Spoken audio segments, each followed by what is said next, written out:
C'est l'embrasement aux États-Unis, une semaine après la mort de George Floyd, 46 ans. Les manifestations contre les violences policières et le racisme se multiplient dans 75 villes au moins, selon le New York Times.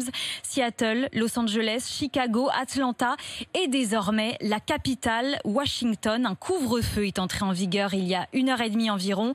Jean-Bernard Cadier, vous êtes le correspondant d'RMC sur place. On entend encore des explosions au centre de Washington, même si à l'heure qu'il est, les manifestants sont en train de s'éloigner de la Maison-Blanche. Il y a eu de violents affrontements aux environs de 23h en heure locale. 23h, c'était l'heure du couvre-feu qui a été instauré ici pour la première fois cette nuit et qui a été en quelque sorte testé par les manifestants qui ne sont pas rentrés chez eux, mais qui se sont retrouvés face à des forces de l'ordre extrêmement déterminées, beaucoup plus fermes que les nuits précédentes. Du coup, les manifestants ont reflué et c'est là qu'ils ont mis le feu à plusieurs bâtiments, notamment à l'église Saint-John, qui est juste en face de la Maison-Blanche et qui est considérée comme l'église des présidents. Cette fermeté des forces de l'ordre, on est en train de la constater dans plusieurs autres grandes villes américaines où la situation reste très volatile à l'heure qu'il est, comme ici à Washington.